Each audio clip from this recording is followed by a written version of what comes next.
6월 9일 화요일 하나님께서 저희에게 주시는 말씀은 신명기 29장 1절부터 9절까지의 말씀입니다.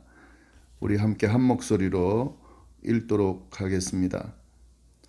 호렙에서 이스라엘 자손과 세우신 언약 외에 여호와께서 모세에게 명령하여 모압 땅에서 그들과 세우신 언약의 말씀은 이러하니라. 모세가 온 이스라엘을 소집하고 그들에게 이르되 여호와께서 애굽 땅에서 너희의 목전에 바로와 그의 모든 신하와 그의 온 땅에 행하신 모든 일을 너희가 보았나니 곧 그 큰 시험과 이적과 큰 기사를 내 눈으로 보았느니라. 그러나 깨닫는 마음과 보는 눈과 듣는 귀는 오늘까지 여호와께서 너희에게 주지 아니하셨느니라. 주께서 40년 동안 너희를 광야에서 인도하셨거니와 너희 몸에 옷이 낡아지지 아니하였고 너희 발의 신이 헤어지지 아니하였으며 너희에게 떡도 먹지 못하며 포도주나 독주를 마시지 못하게 하셨음은 주는 너희의 하나님 여호와신 줄 알게 하려 하심이니라. 너희가 이곳에 올 때에 헤스본 왕 시온과 바산 왕 옥이 우리와 싸우러 나왔으므로 우리가 그들을 치고 그 땅을 차지하여 르우벤과 갓과 므낫세 반 지파에게 기업으로 주었나니 그런즉 너희는 이 언약의 말씀을 지켜 행하라. 그리하면 너희가 하는 모든 일이 형통하리라. 아멘. 오늘부터 신명기 29장을 함께 나누도록 하겠습니다. 이 29장부터는 장면이 전환이 되는데 2절 말씀을 보시면 모세가 온 이스라엘을 소집하고 그들에게 이르되 이렇게 되어 있습니다. 모세가 온 이스라엘을 소집했다라고 되어 있는데 이 소집했다는 표현은 흩어져 있는 백성들을 모았다라는 그런 의미가 있습니다. 이스라엘이 흩어져 있는데 다시 모았다라고 하는 말은 이 앞에 죽인 이스라엘 백성들을 모아놓고 쭉 설교를 한 그 장면과는 다른 장면이라는 사실을 알 수 있습니다. 모세는 이스라엘 백성들에게 설교를 쭉 하는데 여러 번에 걸쳐 설교하는 내용이 신명기에 나오는데요. 5장 1절부터 시작된 모세의 그 설교는 28장까지 쭉 계속됩니다. 그리고 그 설교가 끝난 후에 모든 백성은 해산했던 것 같은데요. 그 이후에 어느 시점입니다. 그 이후에 어느 시점에 모세가 백성들을 다시 소집하는 상황이다. 그러니까 5장부터 28장까지 나왔던 그 설교의 내용과 내용은 비슷하고 또 같을 수도 있지만 그 장면은 그 시점은 다르다라고 하는 사실을 염두에 두면서 말씀을 좀 볼 필요가 있습니다. 모세는 이렇게 새롭게 이스라엘 백성들을 다시 모은 후에 그의 설교를 또 하는데요. 어떤 내용이 있는지 좀 살펴보도록 하겠습니다. 모세는 설교를 시작하면서 이스라엘이 하나님과 두 번의 언약을 맺었다고 말합니다. 그 1절에 나오는데 호렙에서 이스라엘 자손과 세운 언약 외에 여호와께서 모세에게 명령하여 모압 땅에서 그들과 세우신 언약의 말씀은 이러하다. 그러니까 두 언약이 있다는 거죠. 이스라엘이 하나님과 두 번의 언약을 맺었다 이렇게 표현되어 있는데 첫 번째 언약은 호렙에서 맺은 언약이다 하는데 이 내용은 잘 아시는 것처럼 호렙산, 시내산이라고도 하는데요. 시내산에서 출애굽 세대와 맺은 언약을 의미합니다. 그리고 그 외에 모압 땅에서 세운 언약, 이거는 출애굽 후 세대와 지금 있는 이 모압 광야, 지금 모압 광야에 이스라엘 백성들이 있는데 그 모압 광야에서 세운 언약을 의미합니다. 그래서 여기서 모압 언약은 이 완전히 새로운 그런 언약이 아니고요. 호렙산, 시내산에서 맺었던 그 언약을 다시 한번 갱신하는 그런 내용의 언약이다. 이렇게 이해하시면 되겠습니다. 두 언약이 있는데 호렙산, 시내산에서 맺은 언약, 출애굽 세대와 맺은 언약과 모압 땅에서 맺은 언약, 출애굽 후 세대와 맺은 언약이 있다. 그리고 이 모압 언약은 시내산 언약, 호렙산 언약을 갱신하는 언약이다. 예, 하는 내용 잘 이해하면서 그 이후에 모세의 설교를 좀 살펴보도록 하겠습니다. 모세는 이렇게 두 언약을 말한 후에 이스라엘 백성이 출애굽한 후에 광야를 거쳐서 모압까지 오기까지의 역사를 간략하게 설명을 합니다. 앞의 내용과 좀 반복이 되는 내용도 있지만 여하튼 이렇게 간략하게 설명합니다. 먼저 하나님께서 애굽에서 행하셨던 일들을 이야기하면서 다시 기억나게 하는데요. 2절 3절 말씀 보시면 모세가 온 이스라엘을 소집하고 그들에게 이르되 여호와께서 애굽 땅에서 너희의 목전에서 바로와 그의 모든 신하와 그의 온 땅에 행하신 모든 일을 너희가 보았나니 곧 그 큰 시험과 이적과 큰 기사를 내 눈으로 보았느니라. 애굽 땅에서 출애굽하기 직전에 바로 그리고 모든 신하 앞에서 했던 그 기적, 시험, 큰 기사 이런 것들을 이스라엘 백성들이 봤다는 거죠. 그리고 그걸 지금 언급하고 기억나게 하고 있는 겁니다. 그런데 여기서 우리가 좀 한 가지 생각해 봐야 될 부분은요. 사실 지금 모압 땅에서 지금 이 설교를 듣고 있는 이스라엘 백성들, 출애굽 후 세대들이죠. 이 후세대들은 거의 이 애굽 땅에서 일어난 일을 보지를 못했습니다. 왜냐하면 출애굽 1세들이 다 죽었기 때문에요. 그런데 지금 모세는 이걸 보았다라고 이야기합니다. 2절에도 보면 마지막에 보았나니 이렇게 돼 있고 3절에도 이 내 눈으로 보았느니라 이렇게 돼 있는데 사실은 보지 않았는데도 불구하고 왜 이렇게 보았다고 이야기를 하는 걸까? 이렇게 표현하고 있을 건가 하는 거죠. 이거는 보지 않은 건 맞습니다. 그러나 이 출애굽 세대와 맺은 이 하나님의 언약이 그리고 그들이 경험한 모든 것이 출애굽 후 세대에게도 그대로 이어지고 있는 거죠. 그래서 이제는 그 언약의 당사자가 출애굽 세대가 아니고 출애굽 세대들은 다 죽었기 때문에 출애굽 후 세대가 된 겁니다. 그러니까 이 출애굽 후 세대에게 이 언약이 유효하다고 전제하고 봤다라고 기억하고 있다라고 하는 내용을 그런 표현으로 지금 이야기하고 있는 겁니다. 그렇게 이해하시면 될 것 같습니다. 이렇게 그 출애굽 상황을 기억나게 하면서 그 다음 뭐라고 이야기하냐면요. 그러나 4절 보면 그러나 이렇게 지금 이야기를 하는데요. 그러나 반전이 있는 내용인데 어떤 반전일까? 깨닫는 마음과 보는 눈과 듣는 귀는 오늘까지 여호와께서 너희에게 주지 아니하셨느니라. 이 무슨 표현일까요? 그러나 그러면서 모세가 뭐라 그러냐면 하나님께서 깨닫는 마음, 보는 눈, 듣는 귀를 그들에게 지금 이 설교를 듣고 있는 이스라엘 백성에게 주지 않았다 하는 거죠. 이 무슨 내용이냐면 이거예요. 앞에 이 출애굽 당시에 일어났던 그 기적. 그래서 애굽이 이스라엘 백성들을 출애굽시켜 줄 수밖에 없었던 그 하나님이 행하신 놀라운 기적을 이스라엘 백성들이 봤다 하는 거죠.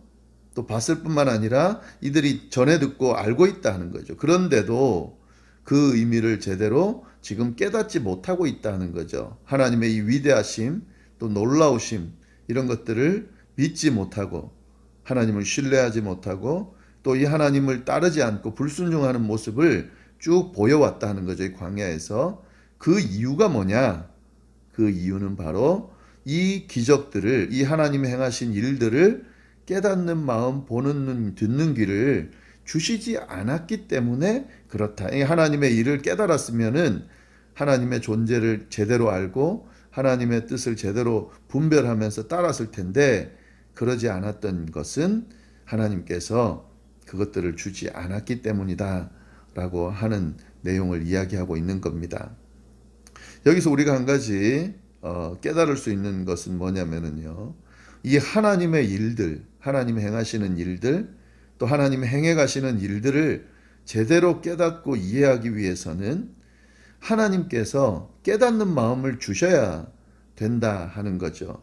볼 수 있는 눈, 들을 수 있는 귀를 하나님이 주셔야만 하나님의 일을 깨달을 수 있습니다. 이 굉장히 맞는 말인데요. 아무리 똑똑하고 이해력이 뛰어난 사람이라 할지라도요. 하나님의 행하신 일을 다 이해하고 다 받아들이지는 못합니다. 그건 그 사람이 이해력이 부족하거나 똑똑하지 못해서가 아니라 하나님의 일은 하나님께서 주신 깨닫는 마음, 보는 눈, 듣는 귀가 있어야 이해할 수가 있는 거거든요. 그래서 이게 필요하다 하는 거죠. 그래서 저희가 기도하는 내용 중에 이 내용을 꼭 포함시켜야 합니다. 하나님의 일들을 제대로 깨닫고 이해하기 위해서 하나님이 지금 우리의 인생 가운데 행해 가시는 일들이 있거든요. 근데 우리가 무지해서 그걸 보지 못하고 있거든요. 깨닫지 못하고 이해하지 못하고 있거든요. 그런데 그걸 이해하기 위해서 깨닫는 마음을 달라고, 보는 눈, 들을 수 있는 귀를 달라고 그렇게 하나님 앞에 기도할 필요가 있고, 그걸 얻으면 그러면 이해할 수 있습니다. 하나님이 내 인생을 어떻게 인도하시고 어떻게 이끌어 가시는지, 그리고 이 지금 일어나는 일들 가운데 행하시는 하나님의 일들이 무엇인지 깨달을 수 있다 하는 거죠. 그래서 이 깨닫는 마음, 보는 눈, 듣는 귀를 달라고 기도하는 것은 아주 중요한 기도 내용 중에 하나입니다. 그리고 기독교인으로서, 하나님의 백성으로서 이것이 꼭 필요하다 하는 거죠. 네, 그리고 이제 5절 말씀 보시면은 이 모세가 또 그 뒤 내용을 이어가는데, 이제 출애굽할 때 그 당시에 있었던 일 외에 광야에서 있었던 일 이야기하는데요. 5절 말씀 보시면 주께서 40년 동안 너희를 광야에서 인도하셨거니와 너희 몸에 옷이 낡아지지 아니하였고 너희 발의 신이 헤어지지 아니하였다. 이 여호와께서 이스라엘을 광야에서 인도하신 일들을 설명하는데 아주 간략하게 표현되어 있습니다. 근데 이 내용을 보면은요, 이 40년의 광야 생활은 쉽지 않습니다. 40년 동안 너희를 광야 생활을 했다 하는 것은 쉽지 않은 시간을 이야기하는데 딱 한마디로 이야기하죠. 인도하셨다.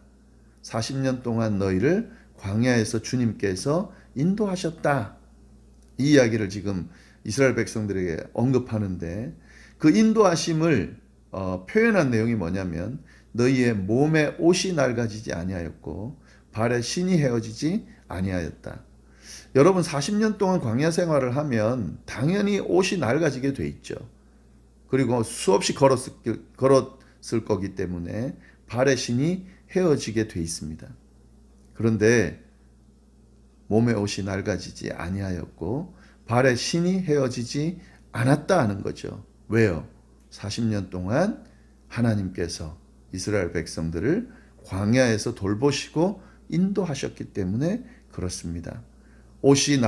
당연히 낡아져야 되는 옷이 낡아지지 않았고 당연히 헤어져야 되는 신이 헤어지지 않도록 하나님께서 인도하셨다라는 사실을 이야기하고 있습니다. 이런 점으로 보면은요, 분명히 이 40년의 광야 생활은 출애굽 세대는 심판이 분명합니다.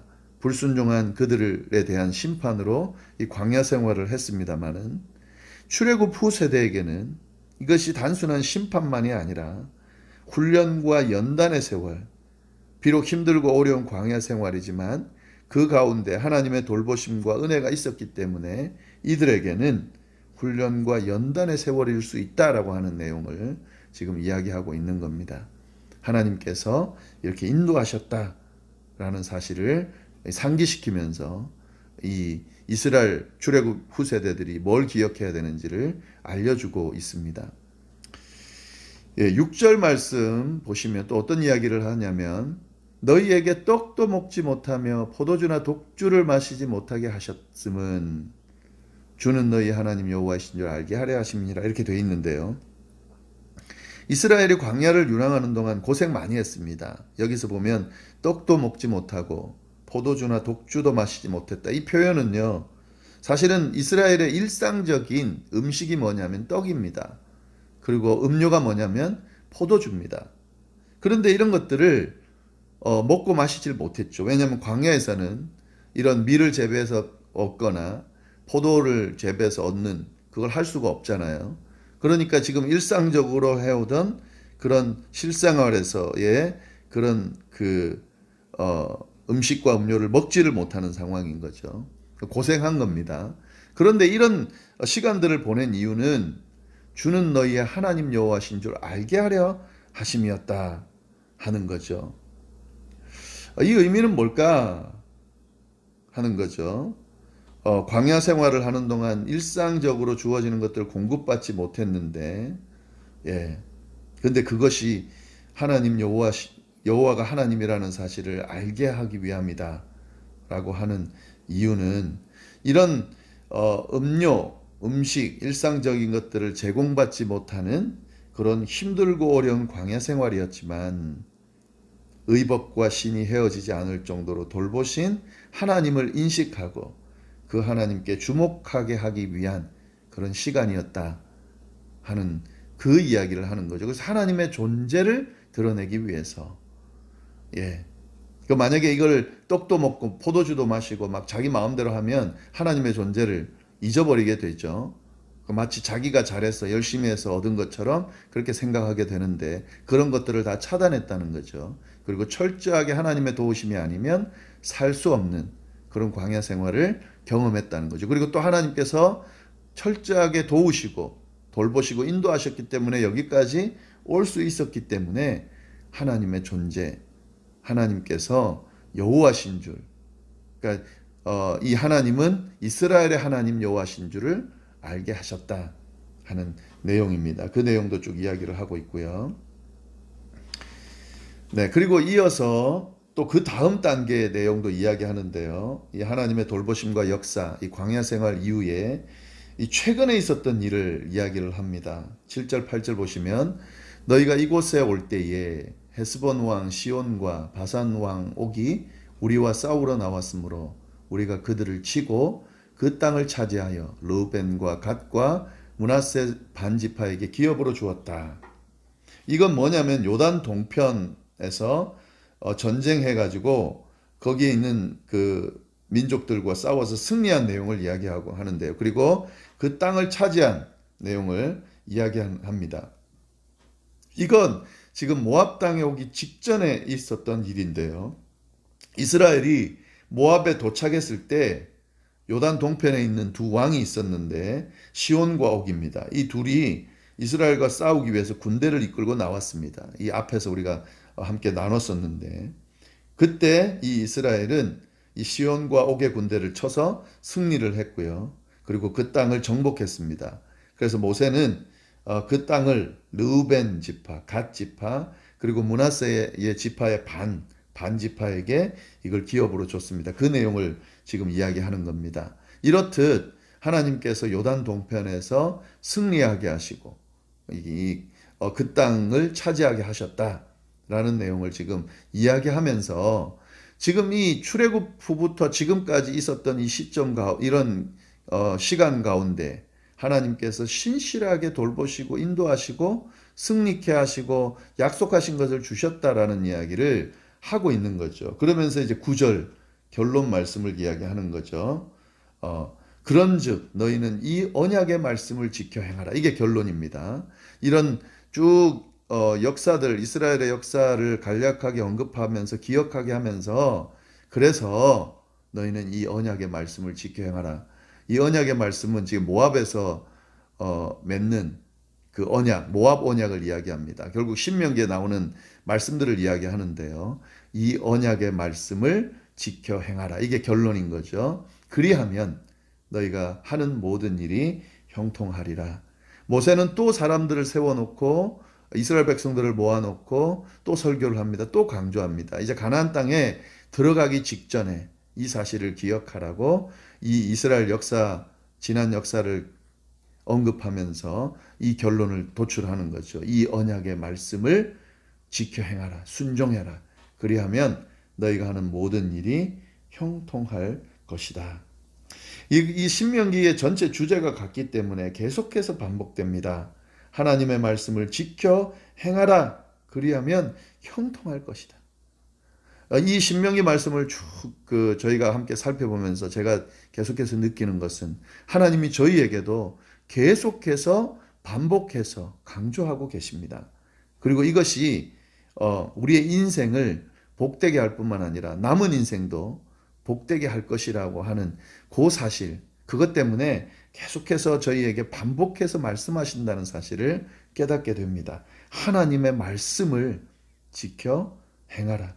그리하면 형통하리라. 이것이 복받는 길이다 라고 오늘도 반복해서 또 말씀하고 계십니다. 이 말씀을 그냥 이론으로 지식으로 듣고 끝내버리는 것이 아니라 똑같은 내용이 반복되네, 더 들을 필요 없네, 이렇게 생각할 것이 아니라 계속해서 우리를 위해 우리가 형통한 삶을 살기를 원하시는 그 하나님의 마음 때문에 계속하신, 또 우리의 연약함으로 자꾸 이걸 잊어버리기 때문에 반복하고 계신 이 하나님의 음성을 들으실 수 있기를 바랍니다. 하나님의 말씀을 지켜 행하라. 그리하면 형통할 것이다. 함께 기도하겠습니다.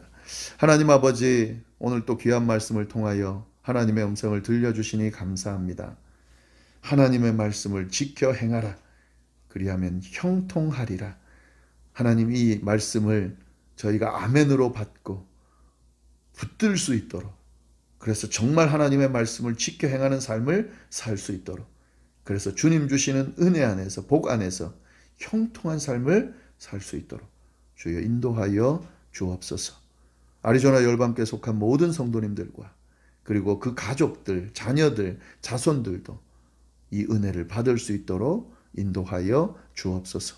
오늘 하루, 이번 한 주도 주님의 은혜 가운데 늘 승리할 수 있기를 간절히 바라고 살아계신 예수님의 이름으로 기도드립니다. 아멘.